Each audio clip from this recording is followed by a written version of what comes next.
आज हम Lord of all realms के एपिसोड 136, 137, 138, 139, 140 को एक्सप्लेन करेंगे हिंदी में। क्लाउड सोअरिंग माउंटेन के पीछे वाले पहाड़ पर जमीन पर चुपचाप बैठे हुए वूजी ने आकाश में अनेक बारीक स्थानिक दरारें देखी, जैसे कि उन्हें तेज ब्लेडों से चीरा जा रहा हो। वह झोपड़ी जिसमें नीतियान था, नीतियान के साथ ही एक क्षण में हवा में गायब हो गई। असंख्य अंतरिक्षीय दरारों के भीतर बहुरंगी रोशनी चमक रही थी, मानो वे गुप्त सुरंगें हों जो असंख्य अज्ञात आयामों की ओर ले जाती हों। वू जी ने अपनी आंखें सिकोड़ लीं। उसकी आत्मा की एक छोटी सी हलचल के साथ आसपास के स्वर्ग और पृथ्वी की समृद्ध आध्यात्मिक क्यूई पहाड़ की चोटी की ओर एकत्रित होने लगी।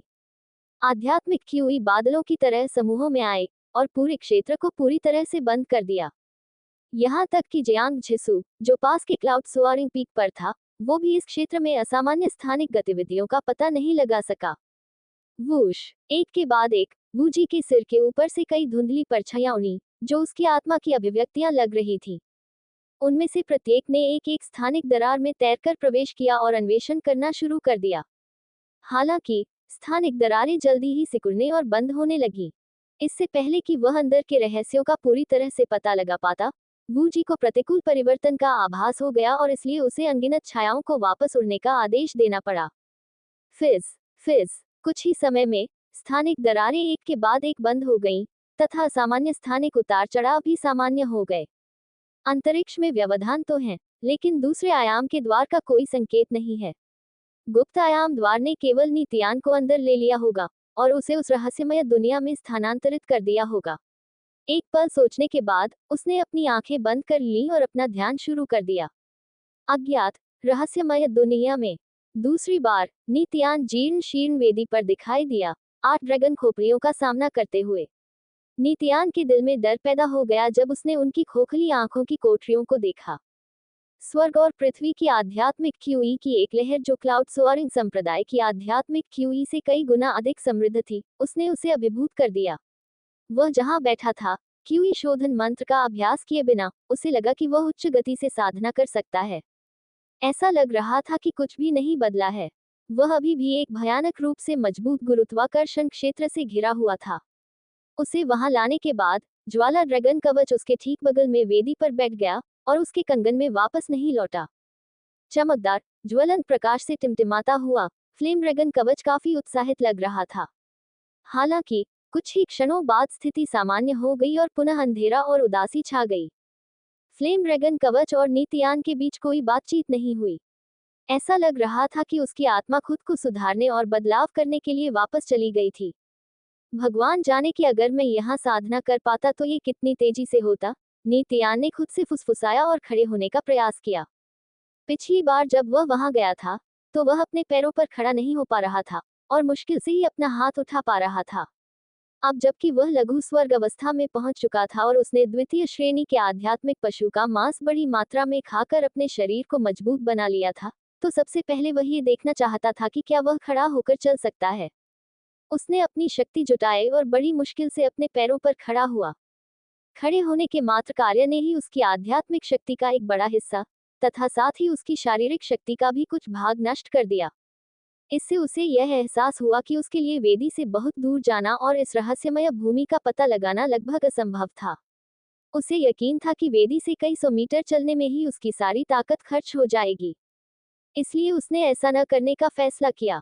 इसके बजाय वह वापस बैठ गया और दूर आसमान में फैली पहाड़ जैसी भुजाओं की ओर ध्यान से देखने लगा।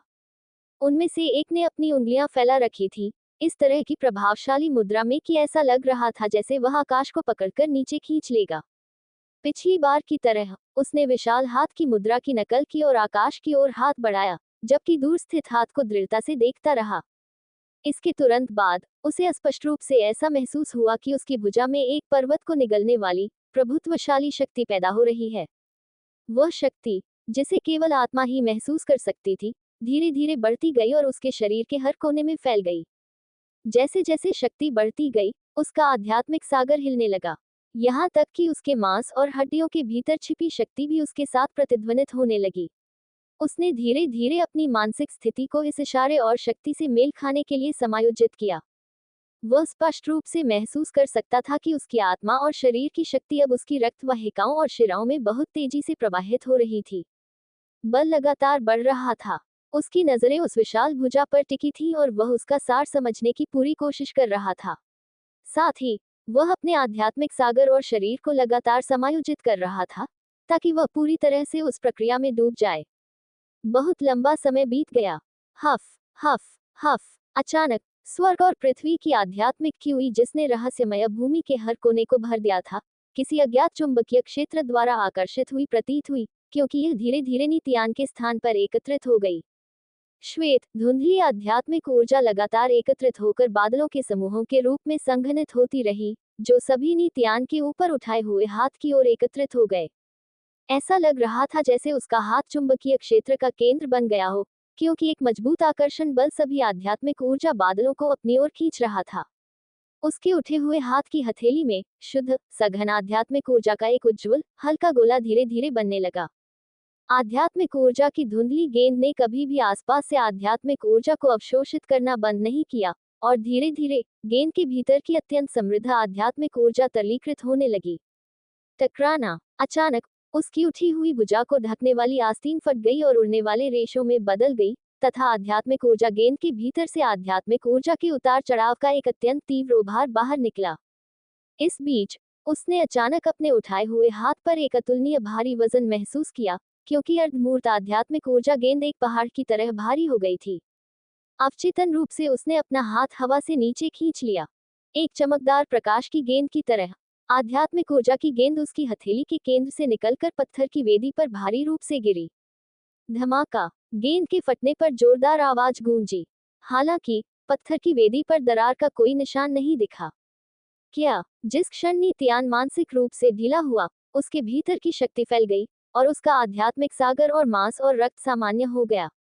अपनी शक्ति के काफी अधिक व्यय के बावजूद वह धीरे धीरे उस स्थान पर पहुंचा जहां आध्यात्मिक ऊर्जा गेंद गिरी थी, नीचे झुका और उसकी जांच करने लगा। करीब से देखने पर उसे यकीन हो गया कि पत्थर की वेदी पर केवल धूल ही उड़ी थी, जबकि सामने आए पत्थर की सतह बरकरार थी और वह बहुत चिकनी और चमकदार लग रही थी, जिसमें छोटी सी भी दरार नहीं थी। ये सही नहीं है। आध्यात्मिक ऊर्जा गेंद के भीतर आध्यात्मिक शक्ति बहुत शुद्ध और मजबूत थी। तार्किक रूप से क्लाउड सोअरिंग माउंटेन पर सबसे मजबूत चट्टान भी ऐसी शक्तिशाली टक्कर से टूट जाती। एकमात्र स्पष्टीकरण ये होगा कि वेदी ऐसे पत्थरों से बनी है जिनकी मजबूती मेरे ज्ञान से परे है। आंखें सिकुड़ते हुए नित्यान ने कुछ देर तक सोचा, फिर खुद का निरीक्षण करना शुरू किया। क्रोध पंच के विपरीत आध्यात्मिक ऊर्जा गेंद को संघनित करने के लिए उसने जो तकनीक अपनाई थी, उससे उसकी आध्यात्मिक शक्ति का बड़ा भाग नष्ट नहीं हुआ। इसके विपरीत स्वयं का गहन परीक्षण करने पर उसने पाया कि उसके आध्यात्मिक सागर में आध्यात्मिक शक्ति वास्तव में बढ़ गई थी। ये तकनीक बहुत उपयोगी नहीं लगती। आध्यात्मिक ऊर्जा गेंद को संघनित करने में बहुत समय लगता है। कोई भी मुझे युद्ध में इसे बनाने का समय नहीं देगा। इसके अलावा इसमें स्वर्ग और पृथ्वी की आध्यात्मिक क्यूई के घनत्व की उच्च आवश्यकता है। यदि आसपास की आध्यात्मिक ऊर्जा पर्याप्त समृद्ध नहीं है, तो इस तकनीक की शक्ति शायद पूरी तरह से प्रदर्शित नहीं होगी। ये सब कुछ नहीं होना चाहिए।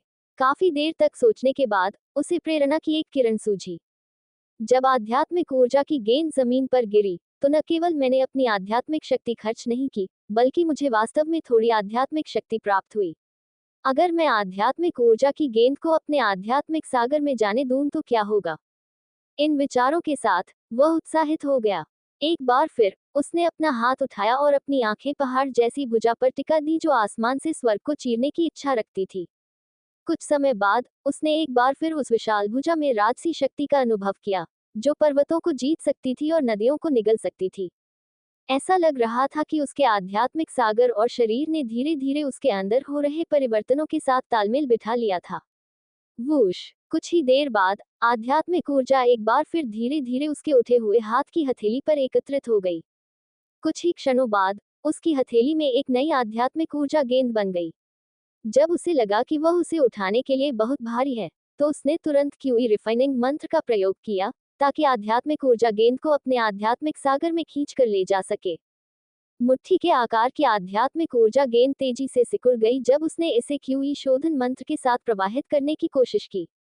आध्यात्मिक ऊर्जा की एक के बाद एक धाराएं, जो एक स्पष्ट धारा की तरह चिकनी थी, तेजी से उसकी हथेली में प्रवाहित हुई और उसकी शिरोबिंदुओं का अनुसरण करते हुए सीधे उसके डेंटियन के आध्यात्मिक समुद्र में जा गिरी।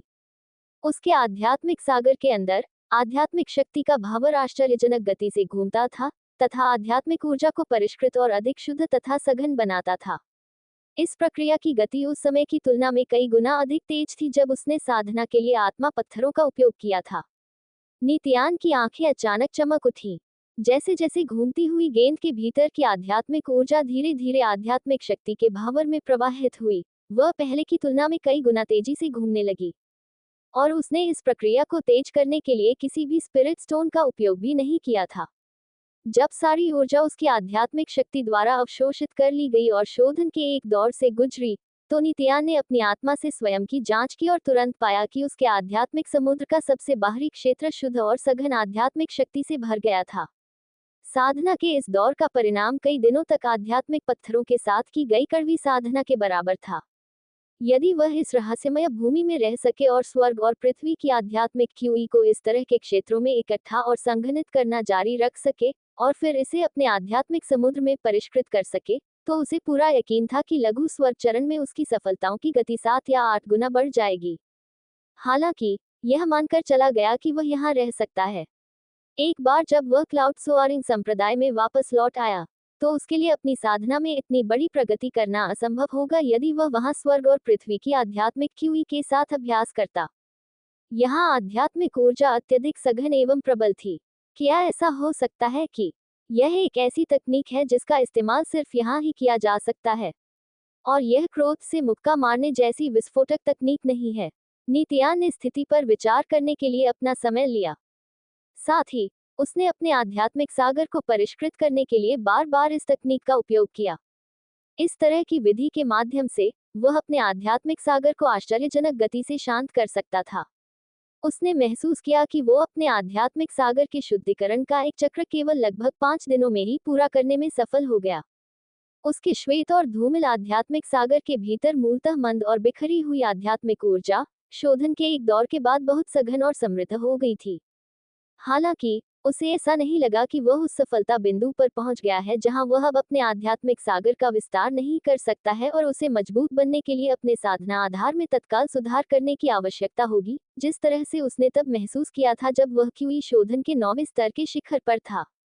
इस प्रकार उसे एहसास हुआ कि उसे अपने आध्यात्मिक सागर को शुद्ध करने की प्रक्रिया को दोहराना जारी रखना होगा। शायद उसे अपने आध्यात्मिक सागर के शोधन के 1 या 2 दौर से गुजरना पड़े, इससे पहले कि वह अर्चन तक पहुंच सके। तभी वह अपने नए ज्ञान और आध्यात्मिक शक्ति की समझ से मध्य लघु स्वर चरण में प्रवेश करने में सक्षम हो सकेगा। इस प्रकार का बोध होने पर उसने अपने आध्यात्मिक सागर को परिष्कृत करना बंद कर दिया, साथ ही आध्यात्मिक ऊर्जा गेंदों को संघनित करने की रहस्यमय तकनीक पर विचार करना भी बंद कर दिया। आखिरकार कुछ समय तक साधना के लिए आध्यात्मिक ऊर्जा गेंदों को बार बार संघनित करने के बाद उसे विश्वास हो गया कि उसने इस तकनीक का सार पहले ही समझ लिया है। इसके बाद उसने 2 अन्य विशाल भुजाओं की ओर देखा जो आकाश की ओर इशारा कर रही थी। देखने से ऐसा लग रहा था कि ये दोनों हाथ संभवतः जमीन के नीचे दबे एक ही टाइटन के हैं। दोनों हाथों की हथेलियां एक दूसरे के सामने थी, जबकि उंगलियां एक रहस्यमयी मुहर की तरह मुड़ी हुई थी। दोनों हाथों के बीच में एक अजीब चुंबकीय क्षेत्र था, जो उस क्षेत्र में स्वर्ग और पृथ्वी की आध्यात्मिक क्यूई के प्राकृतिक प्रवाह को बाधित कर रहा था।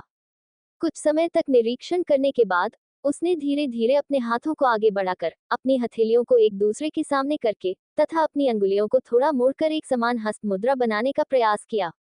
जब ये क्रिया पूरी हो गई, तो उसने अपना पूरा ध्यान एकाग्र किया और उन 2 विशाल हाथों की ओर देखा। अचानक एक खास मुहर के बारे में ज्ञान उसके दिमाग में आया। उसने 1 सेकंड भी बर्बाद नहीं किया और अपना पूरा दिल उस ज्ञान को सीखने में लगा दिया। अगले ही क्षण उसकी आध्यात्मिक शक्ति, उसकी शारीरिक शक्ति, साथ ही उसकी मानसिक शक्ति उसके अंदर उमड़ने लगी और तुरंत ही एक दूसरे में विलीन होकर उसके हाथों में समा गई। धीरे धीरे उसकी हथेलियों के बीच एक घुमावदार चुंबकीय क्षेत्र पैदा हो गया। मेरी मानसिक शक्ति, वह अपनी मानसिक शक्ति के तेजी से हो रहे उपभोग को अच्छी तरह महसूस कर सकता था, जो उसकी आध्यात्मिक शक्ति और शारीरिक शक्ति के उपभोग की तुलना में कहीं अधिक तेज और महत्वपूर्ण था। एक के बाद एक उसकी मानसिक शक्ति की अनगिनत किरणें उसकी उंगलियों से निकलकर उसकी हथेलियों के बीच के मुड़े हुए चुंबकीय क्षेत्र में समा गईं। बहुत जल्दी ही उसे यह महसूस हुआ कि उसके चारों ओर का चुंबकीय क्षेत्र भी विकृत और अस्त व्यस्त हो गया था। आसपास के स्वर्ग और पृथ्वी की सारी आध्यात्मिक क्यूई अस्त व्यस्त तरीके से बढ़ने लगी। यहाँ तक कि उसके आसपास का स्थान भी असामान्य तरीके से उतार चढ़ाव करने लगा, मानो वह ढह गया हो। जादूक के रूप में वह अराजक चुंबकीय क्षेत्र से बिल्कुल भी प्रभावित नहीं था, लेकिन उसे यह महसूस हुआ कि अन्य जीवित प्राणी जो इसमें कदम रखेंगे वे तुरंत विचित्र चुंबकीय क्षेत्र के शिकार हो जाएंगे। हालांकि चूंकि वहां कोई दूसरा व्यक्ति मौजूद नहीं था, इसलिए वह ये नहीं जान सका कि इसका प्रभाव कितना शक्तिशाली था। एकमात्र बात जो वह निश्चित रूप से जानता था वह ये थी कि चुंबकीय क्षेत्र लगातार और तेजी से उसकी मानसिक शक्ति को नष्ट कर रहा था, साथ ही उसकी आध्यात्मिक शक्ति और शारीरिक शक्ति के एक छोटे हिस्से को भी। उसने ये भी महसूस किया कि जैसे जैसे उसकी मानसिक शक्ति क्षीण होती गई, चुंबकीय क्षेत्र धीरे धीरे बाहर की ओर फैलता गया और वे उसके केंद्र में आ गए। 3 मीटर, 4 मीटर, 5 मीटर। उसने पाया कि जैसे ही वह अपनी मानसिक शक्ति डालना बंद कर देगा, चुंबकीय क्षेत्र का विस्तार तुरंत बंद हो जाएगा। और जब तक वह इसे अपनी मानसिक शक्ति से निरंतर पोषित करता रहेगा, चुंबकीय क्षेत्र हर दिशा में बाहर की ओर फैलता रहेगा। 10 मीटर। जब चुंबकीय क्षेत्र 10 मीटर की सीमा तक पहुंच गया, तो उसे चक्कर आने लगा, और इस प्रकार उसे पता चल गया कि वह अपनी मानसिक शक्ति को खत्म करने के कगार पर था।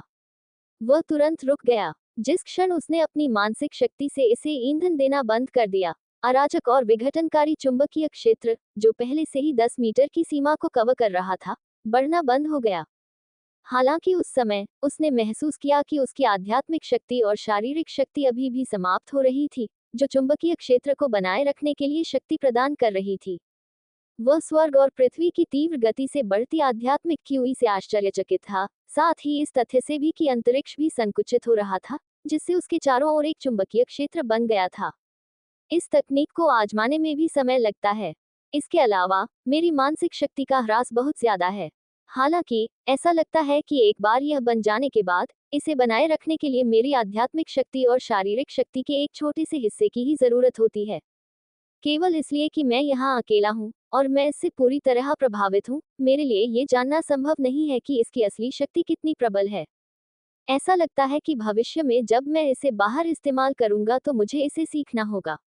हालांकि मुझे जाने से पहले इस तकनीक का सार ठीक से समझना होगा, ताकि यह सुनिश्चित हो सके कि जब मैं यहाँ से बाहर रहूंगा तब भी मैं इसे इस्तेमाल कर पाऊंगा।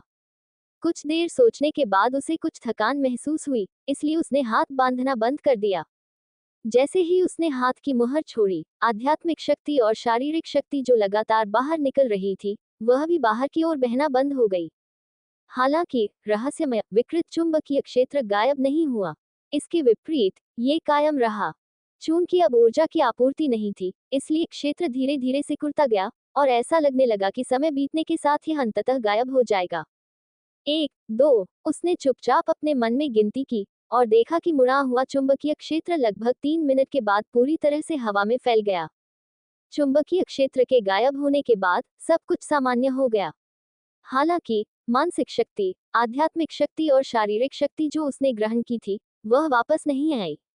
मानसिक शक्ति के महत्वपूर्ण उपभोग ने नितियान को जमीन पर लेटा दिया और उसकी आंखें कुछ हद तक निस्तेज हो गईं। धुंधले आसमान को देखते हुए उसे अचानक थकान का एक ऐसा एहसास हुआ, जिससे वह सोने के अलावा और कुछ नहीं चाहता था। आध्यात्मिक शक्ति में आई कमी को आध्यात्मिक पत्थरों से साधना के माध्यम से पूरा किया जा सकता है। इसके अलावा इस क्षेत्र में स्वर्ग और पृथ्वी की तीव्र आध्यात्मिक क्यूई भी उसकी आध्यात्मिक शक्ति की पूर्ति में बहुत मदद करेगी। उसने जो शारीरिक शक्ति खो दी थी, उसे आध्यात्मिक पशु का मांस खाने से शीघ्र ही पुनः प्राप्त किया जा सकता था, परंतु उसकी मानसिक शक्ति में जो कमी आई थी, उसे कम समय में पुनः प्राप्त करना कठिन प्रतीत हो रहा था। वह केवल सोने का ही उपाय जानता था, इसलिए वह थककर गहरी नींद में सो गया। अज्ञात समय तक सोने के बाद उसने अपनी आंखें खोली और, जैसा कि अपेक्षित था, स्वयं को ऊर्जा से भरपूर और उत्साहपूर्ण पाया।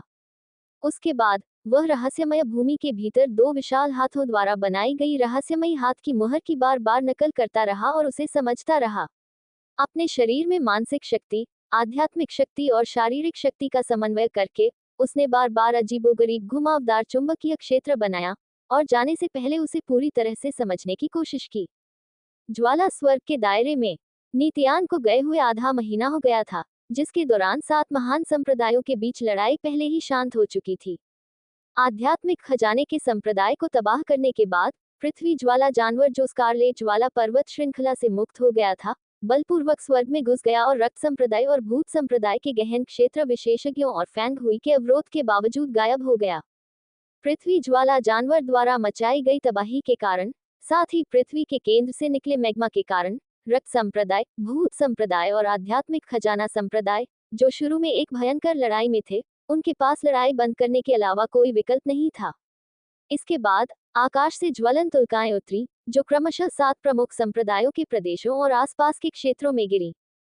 स्वर्ग द्वार की चाबियों के लालच के साथ साथ नरक संप्रदाय के आग्रह के कारण रक्त संप्रदाय और भूत संप्रदाय ने आध्यात्मिक खजाना संप्रदाय के साथ लड़ाई छोड़ दी और अंततः हार गए। इसके साथ ही स्कारलेट फ्लेम पर्वत श्रृंखला में खूनी लड़ाई समाप्त हो गई। भूत संप्रदाय और रक्त संप्रदाय स्वर्ग द्वार की चाबियों के लिए लड़ने के लिए अपने अपने क्षेत्रों में वापस भाग गए।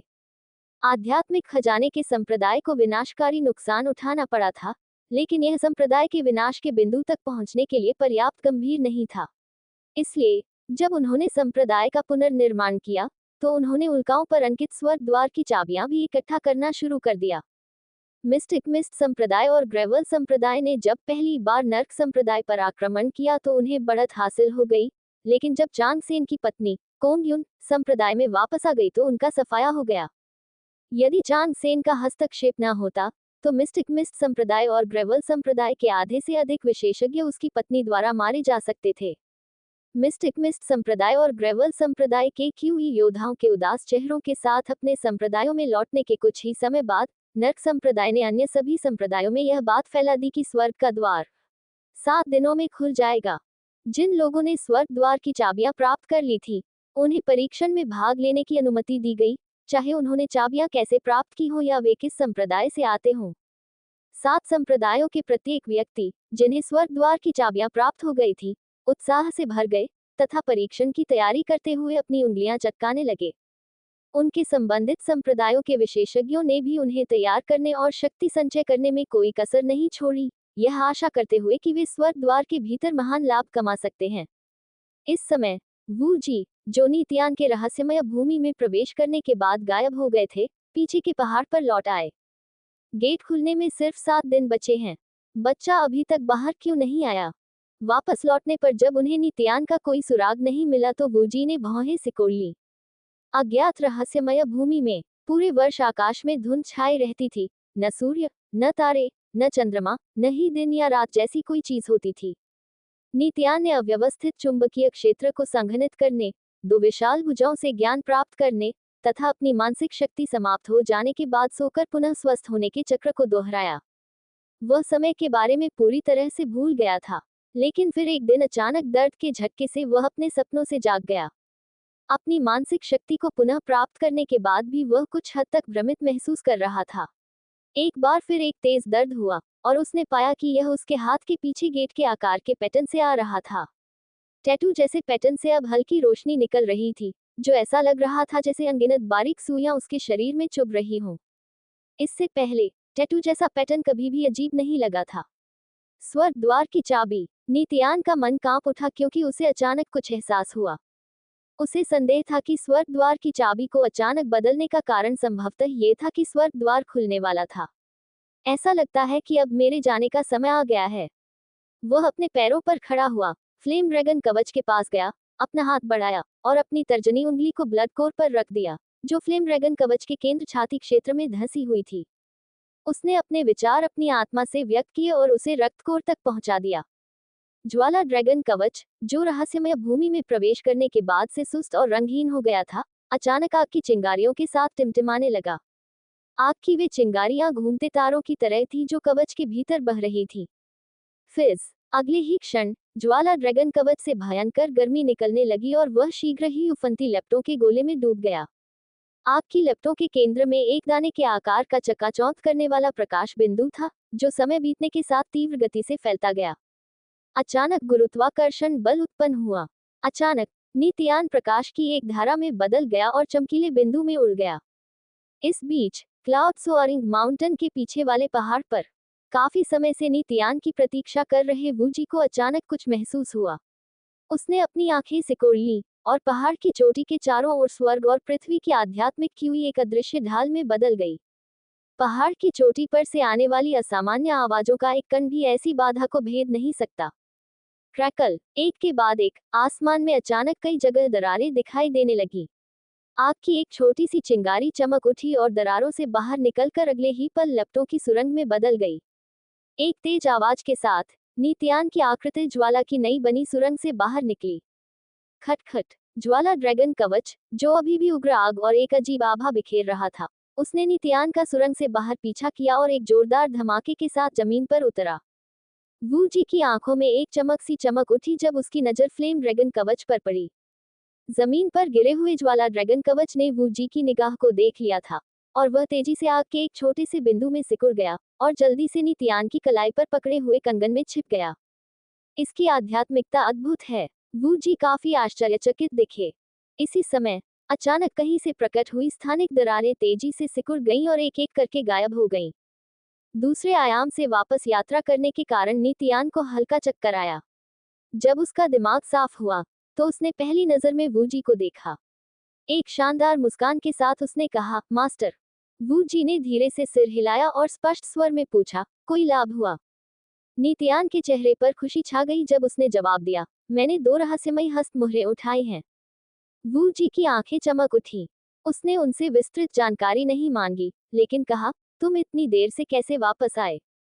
उस आयाम में न तो दिन था और न ही रात, इसलिए मुझे समय का पता ही नहीं चला। साथ ही मुझे ये भी नहीं पता था कि स्वर्ग का द्वार कब खुलेगा। नित्यान ने अपना बायां हाथ आगे बढ़ाया, उसके पीछे बने द्वार के आकार के पैटर्न की ओर इशारा किया और आगे कहा, शुक्र है, इसने मुझे याद दिला दिया। इस तरह मुझे एहसास हुआ कि स्वर्ग का द्वार जल्द ही खुलने वाला है और इसलिए मैं वापस भागा। पिछली बार ब्लड कोर ने उसे वापस भेजने की पहल की थी, क्योंकि ब्लड कोर के भीतर की ज्वाला शक्ति बहुत अधिक खपत हो चुकी थी। हालांकि इस बार फ्लेम ड्रैगन कवच और ब्लड कोर ने स्कारलेट फ्लेम माउंटेन रेंज से बड़ी मात्रा में अर्थ फ्लेम क्रिस्टल स्ट्रिंग्स को लेने के बाद प्रचुर मात्रा में ज्वाला शक्ति संग्रहित की थी, जिससे उसे रहस्यमय दुनिया के अंदर जितना समय चाहिए था बिताने की अनुमति मिल गई थी। वू जी हैरान रह गया, क्या तुम वहां रहते हुए स्वर्ग के द्वार से कॉल प्राप्त कर सकते हो? हाँ, मैंने किया, नित्यान ने उत्तर दिया। अब जबकि स्वर्ग द्वार खुलने में केवल 2 दिन शेष थे, तो जिन लोगों ने स्वर्ग द्वार की चाबियां प्राप्त कर ली थी, उन सभी को द्वार के आकार के पैटर्न से होने वाली चुभन भरी पीड़ा का अनुभव हुआ था।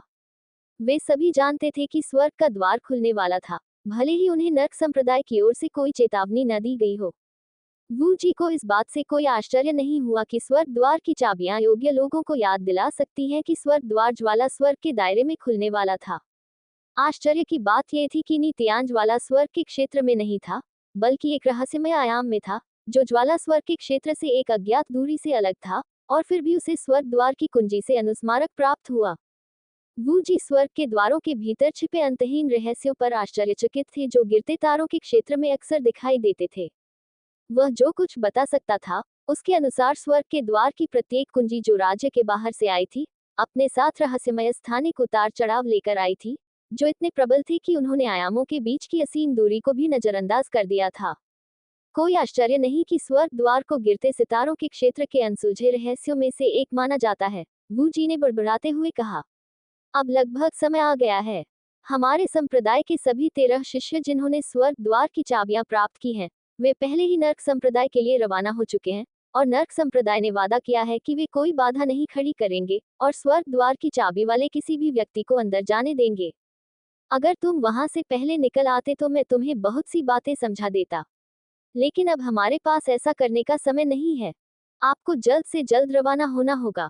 इन शब्दों के साथ उसने बगल की ओर देखते हुए एक ठंडी चीख निकाली। तुम किसका इंतजार कर रहे हो? यहाँ आओ।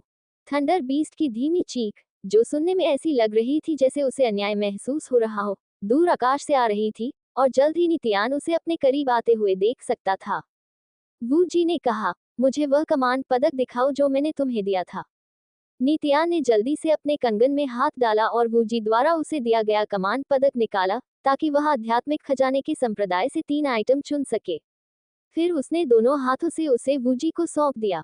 जैसे ही वू जी ने कमान पदक को पकड़ा, उसके भीतर से तीव्र उतार चढ़ाव शुरू हो गए, क्योंकि कई अंधेरे भूतिया छायाएं तेजी से वूजी के शरीर से बाहर निकल गईं और कमान पदक में विलीन हो गईं। मैंने इसमें सिर्फ उन मुद्दों को अंकित किया है जिन पर आपका ध्यान चाहिए, साथ ही 3 आध्यात्मिक मंत्र भी। आप खुद तय कर सकते हैं कि आप उन्हें एक साथ अभ्यास करना चाहते हैं या उनमें से किसी एक को प्राथमिकता देना चाहते हैं। आप नरक संप्रदाय की ओर जाते समय अपनी मानसिक शक्ति से उनका परीक्षण कर सकते हैं। उसके बाद वूजी ने कमान पदक वापस नीतियान को दे दिया और जोर देकर कहा, इस कमान पदक के अलावा यहाँ 2 आध्यात्मिक तावीज हैं जो मैंने बनाए हैं। वे 3 स्वर चरणों में अधिकांश साधकों के 2 हमलों से आपकी रक्षा कर सकते हैं। उन्हें इस्तेमाल करने की विधि भी पदक के भीतर है। जब आप इसे देखेंगे तो आपको समझ में आ जाएगा। इन शब्दों के साथ उन्होंने 2 त्रिभुजाकार तावीज, जो किसी प्रकार के बहुमूल्य जेड से बने थे, नीतियान को सौंप दिए। नीतियान ने तुरंत इसे लेने के लिए अपना हाथ बढ़ाया और कहा, धन्यवाद गुरुजी। 2 आध्यात्मिक ताबीज होने से, जो उसे 3 स्वर चरणों के विशेषज्ञों के 2 हमलों से बचा सकते थे, स्वर्ग द्वार के भीतर रहस्यमय आयाम में जीवित रहने की उसकी संभावना बहुत बढ़ जाएगी। एक बात याद रखें, मैं यह नहीं कह सकता कि वे 2 आध्यात्मिक तावीज आपको बिना किसी असफलता के सुरक्षित रखेंगे, क्योंकि एक बार जब आप स्वर्ग के द्वार में कदम रखते हैं, तो आपके सामने आने वाले प्रतिद्वंद्वी केवल ज्वाला स्वर्ग के क्षेत्र के साधकों तक सीमित नहीं होंगे। उन्होंने कहा, आपको अन्य 8 क्षेत्रों के प्रतिभाशाली युवाओं का भी सामना करना पड़ेगा, जो अधिक मजबूत हैं और उनका समर्थन करने के लिए मेरे जैसे लोग हैं। मुझे डर है कि उनके पास भी कुछ खास खजाने होंगे, कुछ ज्यादा, कुछ कम। अगर आप इतने बदकिस्मत हैं कि वहां उनसे मुठभेड़ हो जाती है, तो मैं गारंटी नहीं दे सकता कि वे 2 तावीज आपको सुरक्षित रखेंगे। नीतियान ने तुरंत कहा, मैं समझ गया। यहाँ 3 आइस ब्लास्ट मोती हैं। इन्हें अपने साथ ले जाओ। ये एक बार इस्तेमाल होने वाली वस्तुएं हैं, और जब ये फट जाएंगी, तो ये तुरंत सैकड़ों छोटे बर्फ के टुकड़े बाहर भेज देंगी। इनका इस्तेमाल करते समय आपको सावधान रहना चाहिए। अगर आप इनका सही तरीके से इस्तेमाल नहीं करेंगे, तो आप खुद को या अपने दोस्तों को आसानी से चोट पहुंचा सकते हैं। यहाँ कुछ आध्यात्मिक पत्थर हैं, साथ ही कुछ औषधीय गोलियां भी हैं। वे आपातकालीन स्थितियों के लिए हैं, न कि आपकी क्षमता को बढ़ाने या बलपूर्वक उत्तेजित करने के उद्देश्य से। यहाँ हैं। एक के बाद एक वूजी ने नीतियान के लिए तैयार की गई चीजें निकाली और अपनी सलाह देते हुए उन्हें उसे सौंप दिया। आंखें चौड़ी करके नीतियान ने एक के बाद एक कीमती सामान प्राप्त किया और रख दिया।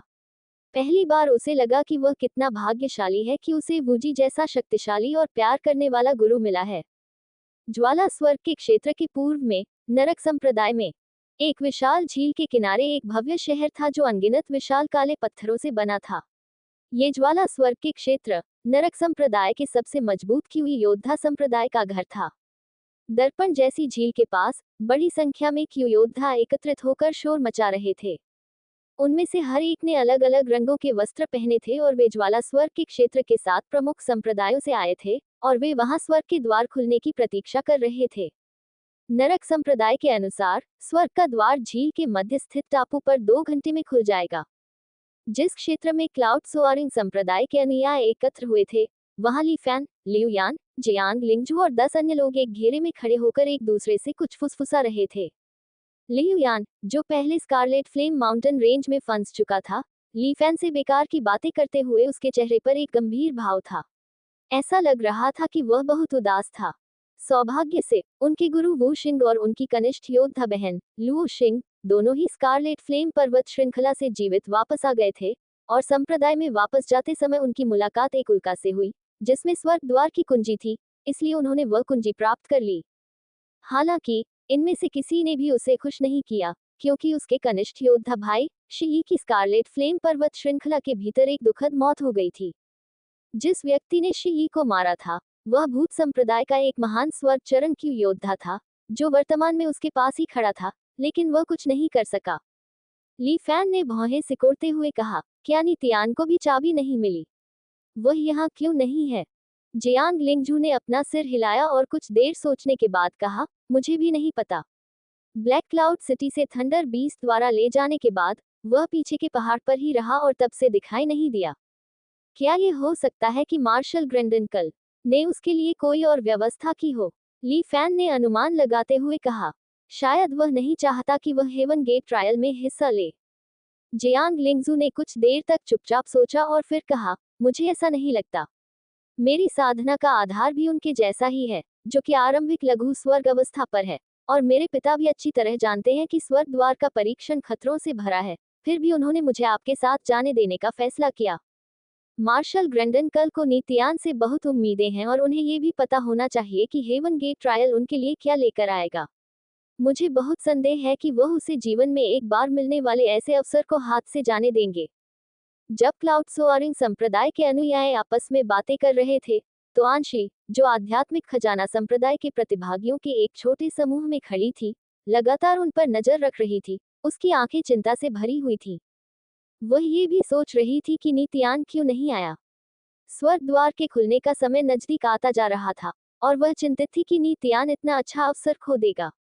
दूर एक स्थान पर यूटोंग ने समय समय पर रक्त संप्रदाय के लाल वस्त्रधारी विशेषज्ञों के एक समूह को भी देखा, जो लगातार एक हल्की खूनी आभा छोड़ रहे थे। हालांकि एनशी के विपरीत, यूटोंग की आंखों में जरा सी भी चिंता नहीं थी। इसके बजाय उसकी आंखें घृणा से भरी हुई थीं। एक अलग तरीके से वह ये भी आशा करती थी कि नीतियान प्रकट होगा।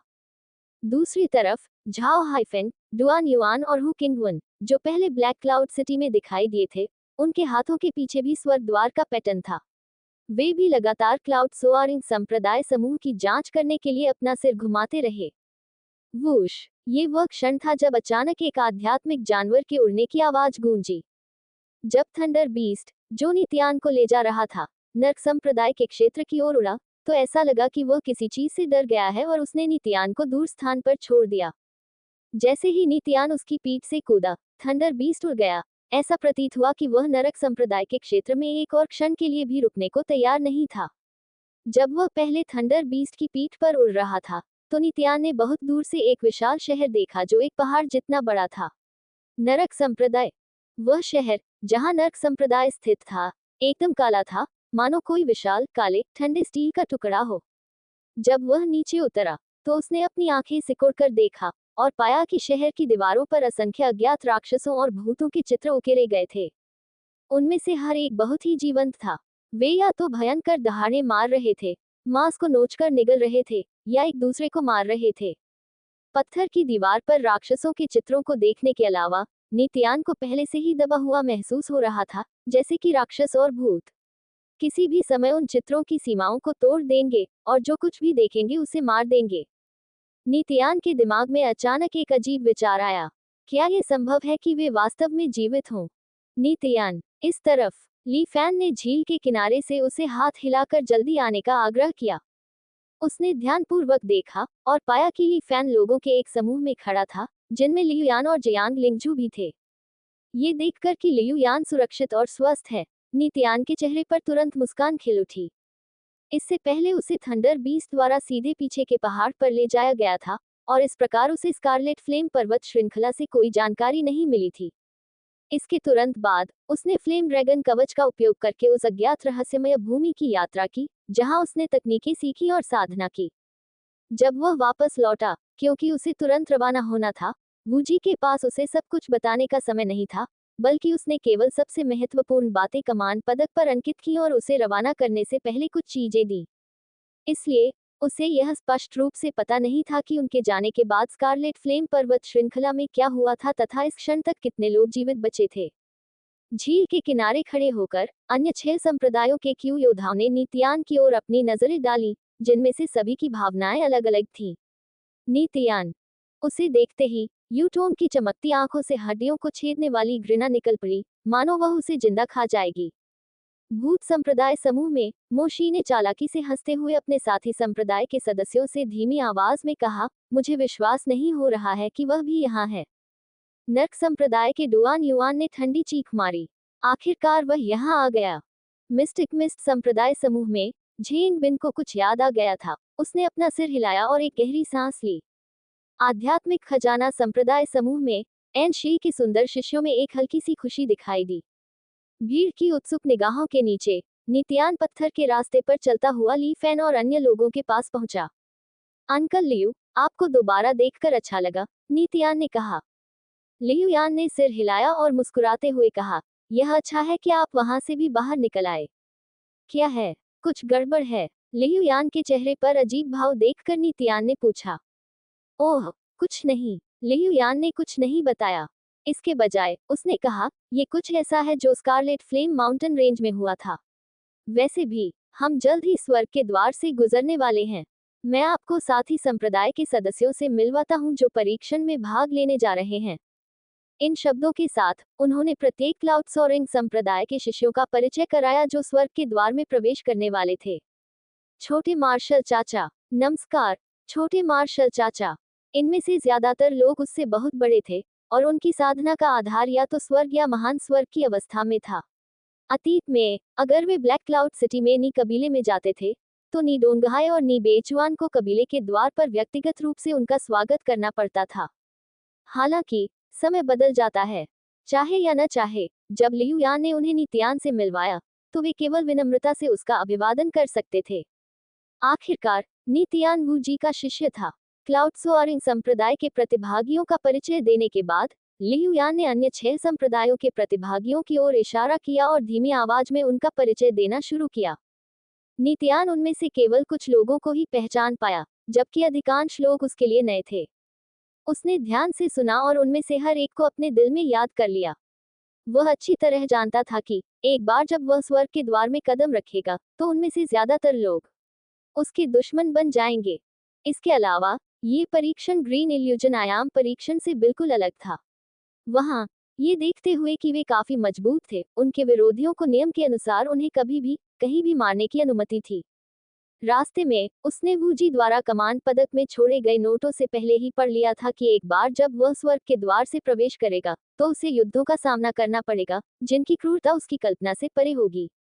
जब लियू यान ने परिचय दिया तो उसने 7 संप्रदायों से आए प्रत्येक व्यक्ति को ध्यानपूर्वक देखा। हालांकि उन्होंने देखा कि ज्वाला स्वर्ग के क्षेत्र के 7 संप्रदायों के प्रतिभागियों के अलावा वहां लोगों का एक समूह भी था जो अन्य सभी समूहों से अलग अकेले खड़ा था। वे एक दूसरे से बातें करते हुए और हंसते हुए आलसी रवैया अपना रहे थे। साथ ही वे 7 संप्रदायों के प्रतिभागियों की ओर बहुत ही अभद्र तरीके से इशारा कर रहे थे। लियू यान ने उनका परिचय नहीं कराया। उत्सुकतावश नीतियान ने पूछा, चाचा लियू, क्या वे भी स्वर्ग द्वार में प्रवेश करने जा रहे हैं? लियू यान ने गंभीर भाव से सिर हिलाया। उसने अपनी आवाज थोड़ी कम की और कहा, हाँ, वे ज्वाला स्वर्ग के दायरे से नहीं हैं।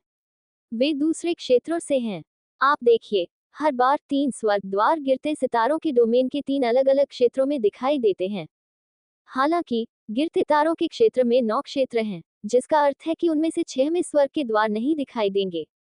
इसलिए सामान्यतः उन 6 लोगों के विशेषज्ञ अपने सबसे प्रतिभाशाली व्यक्तियों या सबसे शक्तिशाली पृष्ठभूमि वाले लोगों को उन लोकों में भेजने में कोई कसर नहीं छोड़ेंगे जहां स्वर्ग के द्वार प्रकट होते हैं।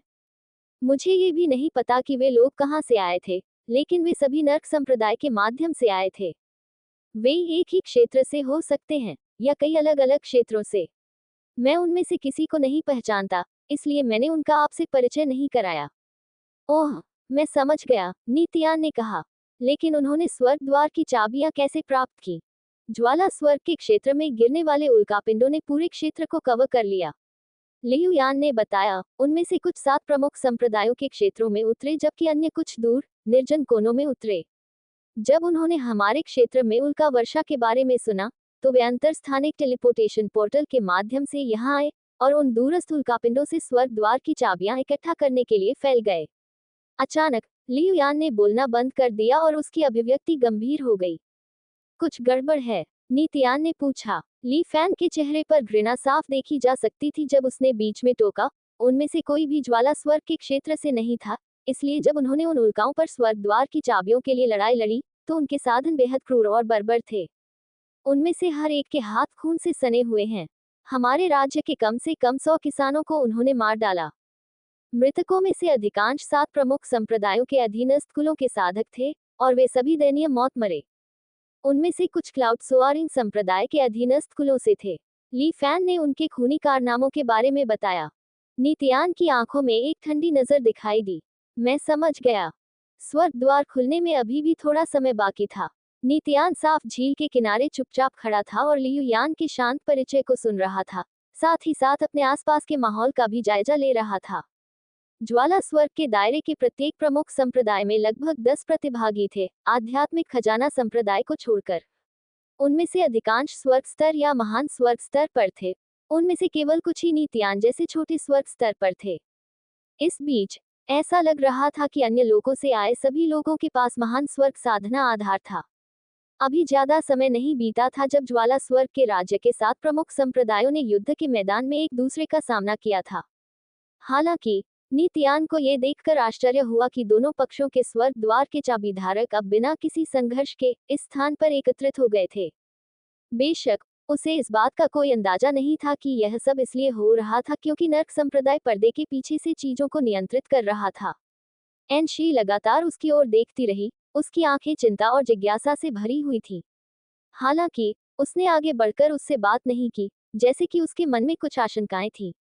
एनशी की नजर का सामना करते हुए वह जवाब में केवल एक हल्की सी मुस्कुराहट दे सका। कुछ समय बीत गया। दरार झील के ऊपर आसमान से अचानक एक अजीब सी आवाज गूंजी। बादल रहित आकाश मानो कांच का एक विशाल टुकड़ा बन गया था जो धीरे धीरे टूटने लगा।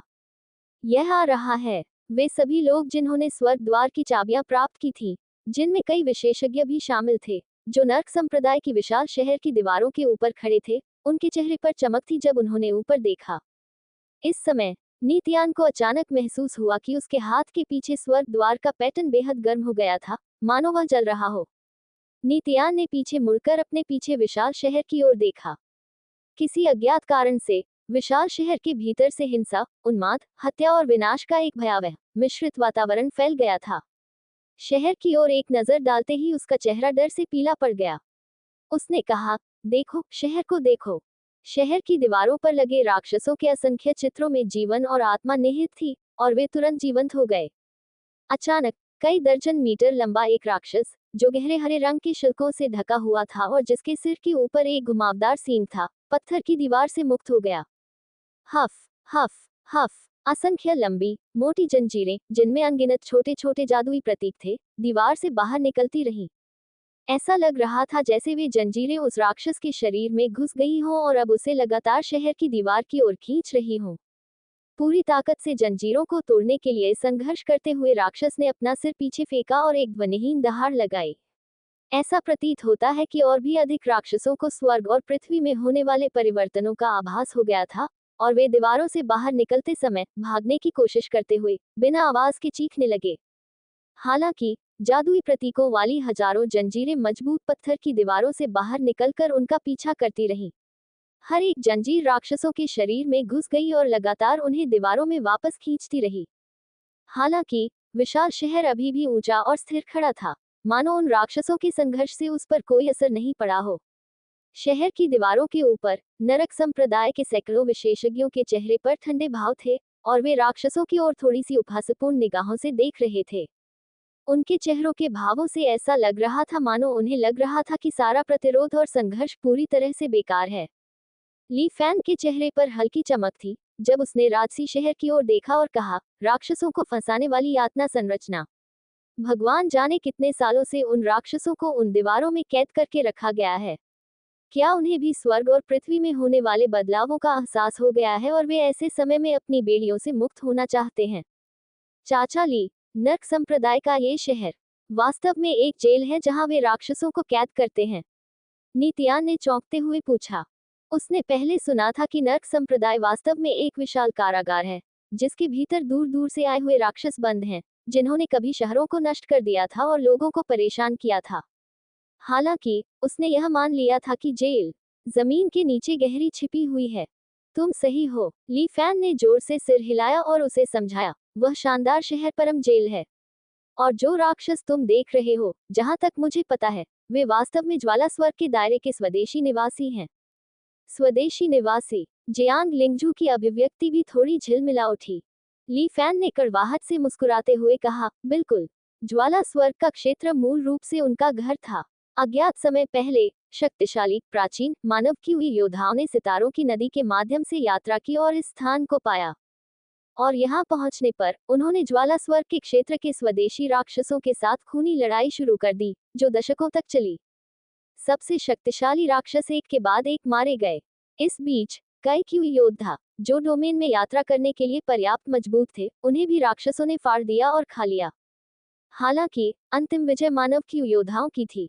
ज्वाला स्वर्ग का क्षेत्र वर्षों में अनगिनत परिवर्तनों से गुजरा है और अंततः ज्वाला स्वर्ग का क्षेत्र बन गया, जैसा कि आप जानते हैं, जिस पर 7 प्रमुख संप्रदायों का शासन है।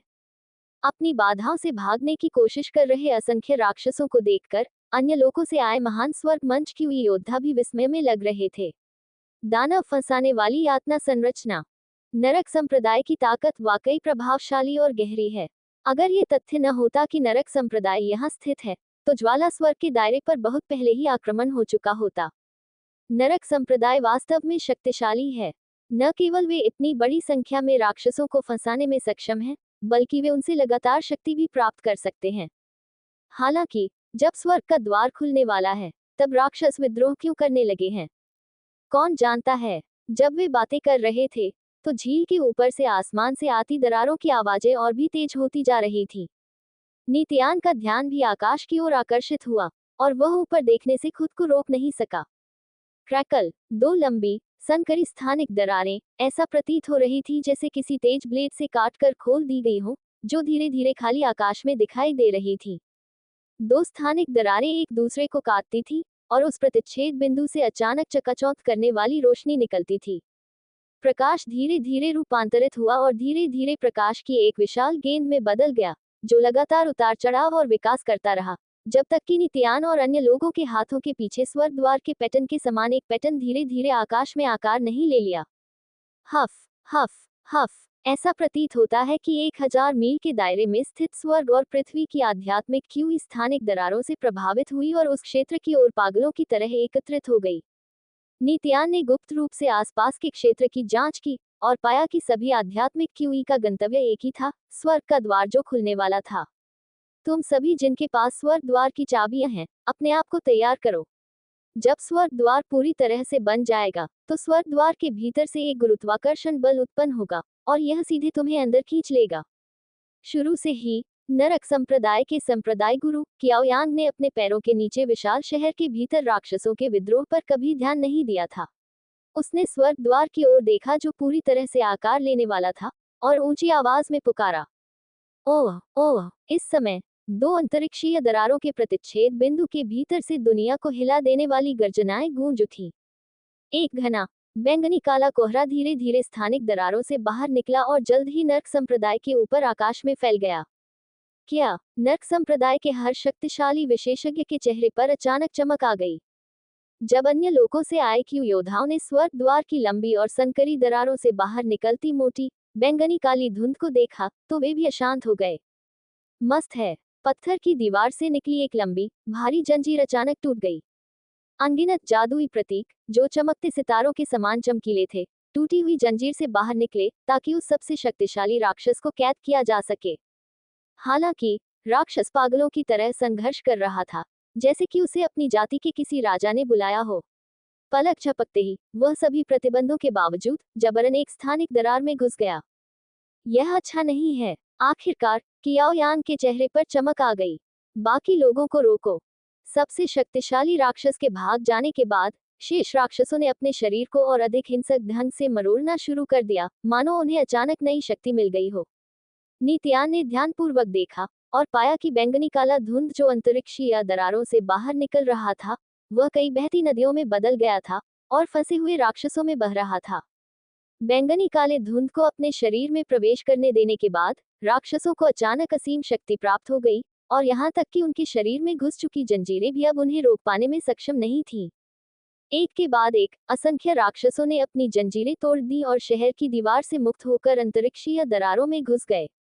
प्रतिकूल स्थिति को भांपकर नरक संप्रदाय के सभी क्यूई योद्धाओं ने अपने आध्यात्मिक उपकरण निकाले और राक्षसों को रोकने की कोशिश की। एक पल में नरक संप्रदाय के ऊपर का आकाश बहुरंगी रोशनी से जगमगा उठा, जो सभी प्रकार के आध्यात्मिक उपकरणों से निकल रही थी। इसी समय स्वर्ग द्वार अंततः 2 विशाल स्थानिक दरारों के मिलन बिंदु पर पूरी तरह से संघनित हो गया। अचानक ही भीतर से एक प्रबल गुरुत्वाकर्षण बल उत्पन्न हुआ। जिन लोगों ने स्वर्ग द्वार की चाबियां प्राप्त कर ली थी, उन सभी को उनके हाथों के पीछे स्वर्ग द्वार के पैटर्न द्वारा हवा में खींच लिया गया, और एक के बाद एक वे स्वर्ग द्वार की ओर उड़ गए।